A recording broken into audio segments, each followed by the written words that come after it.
I've lost a friend recently. Seems like this is the year for losing friends. Some perhaps intentionally, some perhaps unintentionally, but actually, honestly, most intentionally.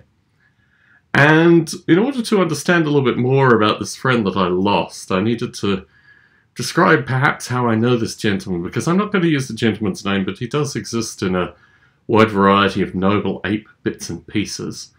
He first contacted me probably about 12 years ago, and he is, well, nominally a farmer anyway, in a remote part of the Middle East, where John the Baptist once baptized people in the water, and I've known him on and off. We've communicated via phone, but mainly via email over this period of time. It has been a very one-sided friendship. Through the past maybe 3 or 4 years, he's described circumstances where eventually he ended up with HIV, or at least that was his claim, a wide variety of other things. But it turns out, certainly that I've heard from a wide variety of other folk, that the majority of what this gentleman says is just fictitious, and basically he's some kind of spoilt guy in his 30s who lives on his parents' olive farm and basically spends most of his time doing next to nothing, surfing the internet, basically. And to be honest, I'm not really too fussed about losing contact with this gentleman. I was very curious. I just put to him one day that maybe he should put his efforts, rather than being spent in sending many page emails to me, into maybe condensing his ideas down in writing, or at least doing something formally, using the luxury of his life to actually generate something rather than just useless web links and, going nowhere narratives. And apparently this was the reason to end our friendship. But thankfully, friends sometimes zero sum. And I received a text message about 3 or 4 weeks ago from a fellow who I knew back when I was probably 11 or 12. Role-playing games are a very interesting thing, but as a boy of 10, 11, 12, when I found others, in fact, I know exactly how old I was because my grandparents were selling their house at the time, so I must have been 11. My parents at the time, I think, were still married or perhaps narrowly divorced by this time, or getting divorced. In any case, my mother's my honorary aunt, my mother's school friend, had a, not even really stepson, the fellow who she saw on again, off again for about 25 years.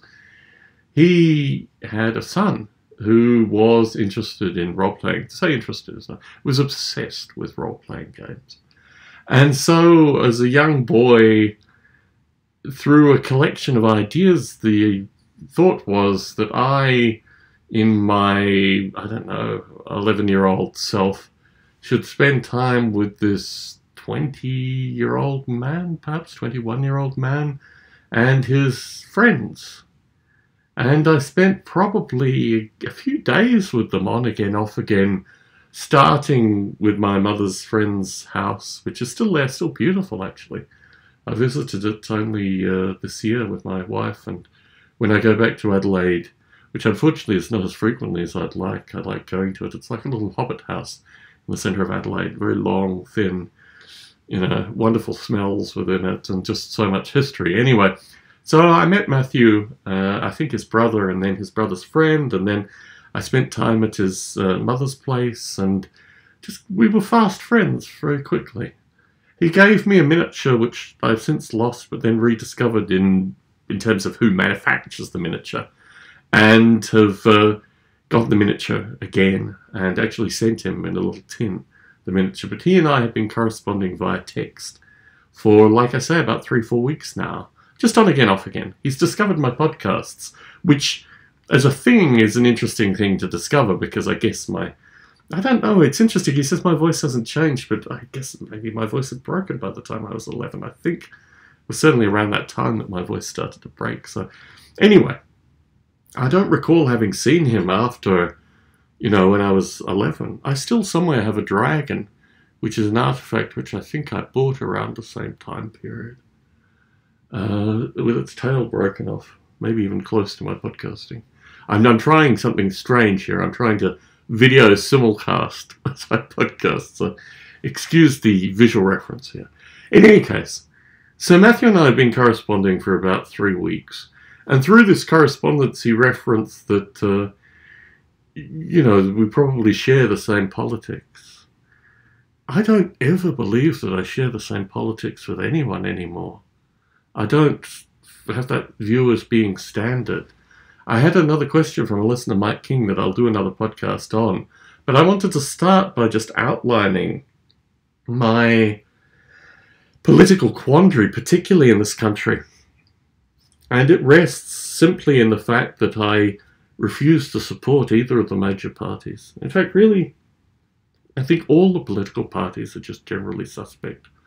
In Australia, and I knew Matthew in Australia, so my assumption is that he assumes that I have, standard Australian political sensibilities where you have to pick a team because it's compulsory voting. If you don't vote, you're not a human being, they'll throw you in jail. And I never picked a team. Well, it's not that I never picked a team. I really, really thoroughly disliked both teams. But not just that I really disliked both teams, I saw it as being a systemic problem. And I think my political analysis always returns to the fact that in any given country, the political parties typically agree about vastly more than they disagree about. And it really is very curious that people pick their teams with regards to political parties, because as soon as they pick the teams, there are already people that I don't really want to have anything to do with. And in Australia, because you have to vote, you have to be political, there's this kind of strange false politicisation, which means certainly in my, broader social sector, I would, follow the ALP or the Labour Party, which is equivalent to the Democrats here, and equivalent, curiously, to the Labour Party in the UK, perhaps. I mean, all these parties kind of float around. And it's always interesting meeting people here because they assume, well, clearly he has to be a Democrat. Well, so when Matthew says to me that we probably have similar political sensibilities, I don't know that to be the case at all. My view is actually what I've found, particularly with friends that have stayed in Australia and, become closeted Labour Party supporters and all this other kinds of curiosity, that they don't understand the legacy of most of the laws and most of the problematic issues in Australia are actually well rubber-stamped by both political parties. If you listen to Stone Ape, and I'm not in any way advocating that one does, but if you listen to Stone Ape, you'll hear at the end of Stone Ape the discussion with me and Heron associated with, hold it, wait, I thought we weren't going to have any artificial dichotomies here, yet mysteriously you're supposed to vote Democrat, you're supposed to support the Democrats. And that was just the end of the line as far as I was concerned, and probably as far as Heron was concerned as well, because I refused to take that as a premise. Like, if you're going to be critical, systemically critical of the political system, that doesn't mean that you pick a side just at the end. You're just like, yeah, but really I'm a Democrat here. No, that means the entire system is broken. And when I found with Heron in particular, and I had this kind of quandary because I know a few Vietnam veterans, is the nature that both political parties rubber-stamped the Vietnam War. They both rubber-stamped the conscription. While the Democrats paid lip service, and even the Republicans paid lip service to ending the war in Vietnam, the practicalities of it was that they were both parties were so heavily entrenched in this thing. And if I look at the political parties in the US, that's the reason that I can't be either of them, right? They're all pro-war, They're all completely pro-war. Like, there are small numbers that say, oh, no, we're not really, or, yeah, but unfortunately, in order to affiliate yourself with those people, you have to affiliate yourself with all the other people as well. So, with Matthew's question, I just thought, well, I can't contradict him via text message. I can't say, I don't know if that is self-evident that we would share political sentiments. All I could say is, maybe you should listen to a long fun podcast occasionally. But yes, it is a really curious thing that the supposition is that you'll follow a political line, which is just completely artificial and completely arbitrarily thrust on you. My joy, my hope in the last election, the last federal election in the US, was that a majority of people would come to the realization that I have had for my life, that the systemic problems in the political situation represented in two completely reprehensible candidates would indicate to them that time was right to actually talk about systemic change. I created a podcast called This Comes Next, with the sole hope that this comes next would be a mantra. Like, what comes next? Let's talk about what comes next. This comes next. That's the whole mantra in that podcast. Completely lost, unfortunately.